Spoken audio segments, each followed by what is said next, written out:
Siapa punya iPhone 11 ni, boy? Kau ada pesan yang beli? Apple dah lama rancang benda ni. Anda semua je yang lalai. Hai semua. Assalamualaikum dan salam sejahtera. Ramai dah tahu yang Apple dah lancarkan siri iPhone 14. Kira ni iPhone yang terbaru kan? Tapi anda tahu tak? Ada satu model ni membuat kemunculan kembali lepas 6 generasi hilang. Namanya iPhone 14 Plus. Kali terakhir nama ni muncul kan masa iPhone 8 Plus dulu. Lepas tu Apple tak guna lagi nama Plus tapi guna nama Pro dan Max. iPhone mini pun muncul kejap untuk 2 generasi tapi permintaan sangat rendah. Jadi Apple pun berhenti buat mini dan tukar kepada Plus. Sebab lagi ramai nak telefon besar daripada telefon yang kecil. Kejap. Anda datang sini sebab nak tahu pasal kenapa jangan beli iPhone 14 Plus ke? Itu bukan niat saya kali ni. Tapi kan saya nak bandingkan antara dua telefon iPhone yang agak sama harganya. Iaitu iPhone 14 Plus dan iPhone 13 Pro Max.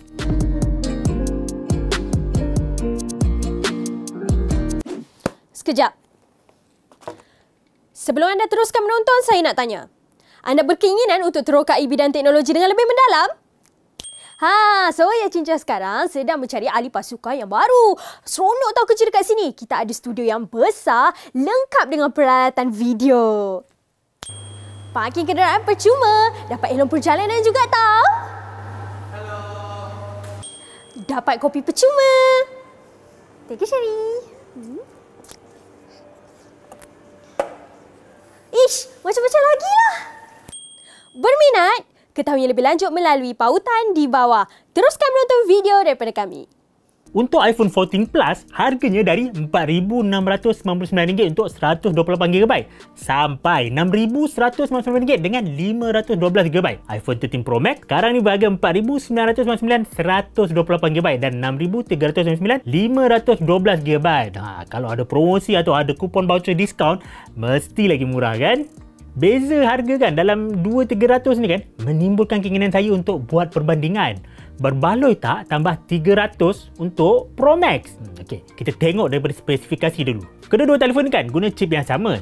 A15 Bionic dengan 6 teras CPU dan 5 teras GPU. Saiz skrin pun sama, OLED 6.7 inci. Dan ia kalis air IP68, speaker stereo, sokongan pengecas lightning 20W dan sokongan pengecas wireless. Apa pula perbezaannya? iPhone 14 Plus yang baru ada teknologi kamera photonic engine.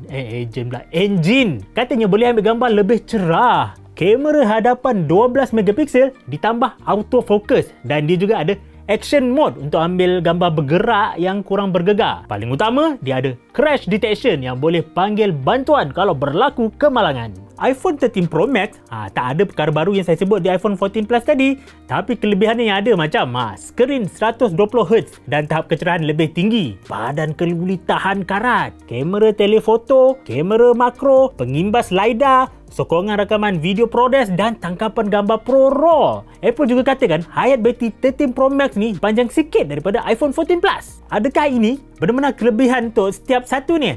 Untuk mendapatkan pengesahan, saya uji sendiri dan bandingkan kedua telefon ini. Yang pertama, prestasi. Saya jalankan ujian Geekbench dan Antutu untuk membandingkan prestasi iPhone 13 Pro Max dan juga iPhone 14 Plus. Walaupun ia guna chip yang sama, saya dapati iPhone 13 Pro Max mendapat markah yang sedikit tinggi berbanding iPhone 14 Plus. Ini dia markah untuk Geekbench dalam ujian penanda aras CPU dan compute. Ujian ni kan sangat sesuai untuk perbandingan pemprosesan semata-mata. Bagi Antutu pula, ia turut mengambil kira prestasi paparan. Walaupun dengan keupayaan skrin 120Hz, iPhone 13 Pro Max masih mengatasi iPhone 14 Plus. Kenapa penggunaan chip yang sama tidak memberikan hasil yang serupa? Sebab iPhone 13 Pro Max memang lebih daripada iPhone 14 Plus setiap masa. Apakah ada rahsia yang Apple tak bagi tahu kita selama ni? Untuk skrin ni kan, agak susah saya nak dapatkan perbezaan. Bila dalam bangunan, saya tengok video 4K macam ni, nampak sama je kecerahan putih dan kegelapan hitamnya. Pendek kata memang sama kualiti skrin. Lepas tu lagi kan, susah juga saya nak cari cara nak paksa 120Hz di iPhone 13 Pro Max. Pelbagai laman ujian skrin saya lawat, semua tunjuk 60Hz di iPhone 13 Pro Max ni. Ni yang saya tak suka iPhone. Tak bagi pilihan nak paksa tetapan. Kena ikut je cadangan iOS nak kena bagi pelbagai kadar penyegaran secara pintar. Dalam hal ni kan, 60Hz kedua-dua skrin memang nampak okey dan sama kualiti. Saya bawa pula keluar untuk tengok skrin ni bawah cahaya matahari. iPhone 13 Pro Max ni ada kecerahan setinggi 1000 nits. Boleh nampak jelas lah. iPhone 14 Plus dengan 800 nits pun nampak jelas. Sama kecerahan. Jadi akhir sekali kan, saya cuba main game yang katanya sokong 120 FPS. Saya cek senarai, Genshin Impact ada. Jadi saya masuk dalam tetapan, betul lah ada pilihan 120 FPS. Sedangkan saya main di Blade Shark 5 Pro dan ROG Phone 6 Pro, ada 60 FPS je. Jadi saya pun cubalah main Genshin Impact di iPhone 13 Pro Max kan. Main-main. Lepas tu tukar, main di iPhone 14 Plus. Saya keliru. Tak nampak ada perbezaan pun. Sebab tak puas hati kan, saya semak balik senarai dan salah satu game di Apple Arcade yang sokong 120 FPS adalah Pac-Man Party Royale.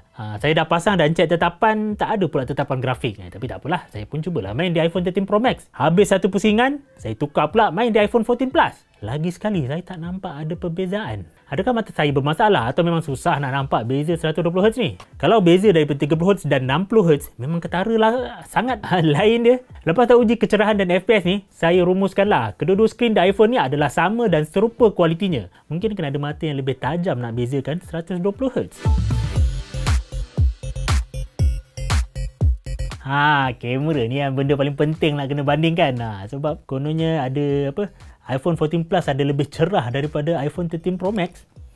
Okey, ini hasil gambar kamera antara iPhone 13 Pro Max dan iPhone 14 Plus yang saya tangkap. Yang pertama ni kan, dalam gambar nasi kandar ni, saya lihat kedua telefon ni bagi hasil yang sama serupa.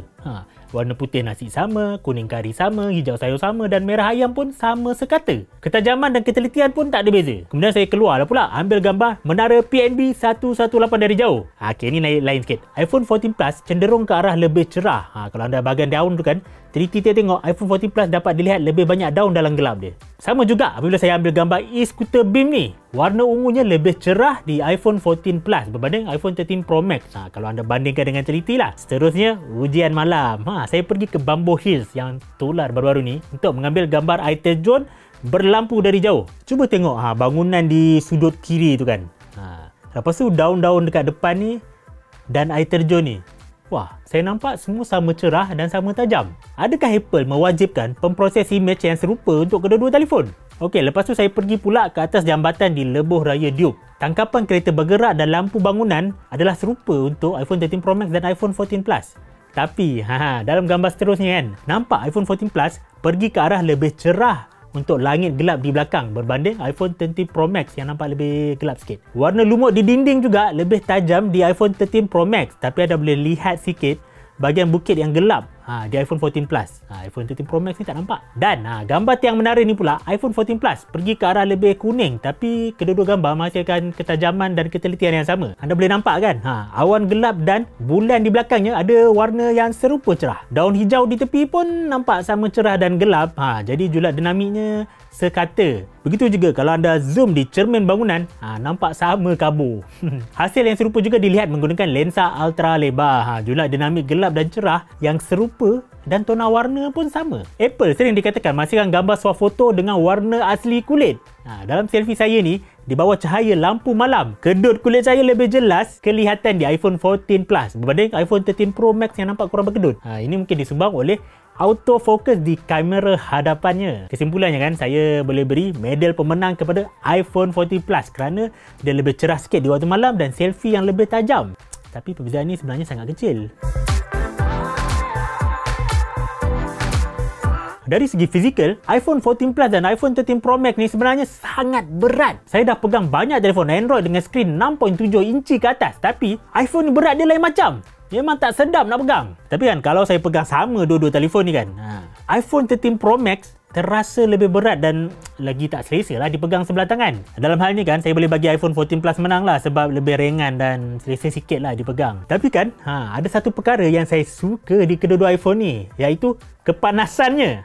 Sebab saya selalu main game Genshin Impact di Android. Tak kira lah ROG Phone 6 Pro ke, Blade Shark 5 Pro ke, panas dia memang melampau kalau main lama sikit. Tapi kan, iPhone 13 Pro Max dan iPhone 14 Plus ni, main lama yang sama pun, panas dia suam-suam je. Tak panas sangat.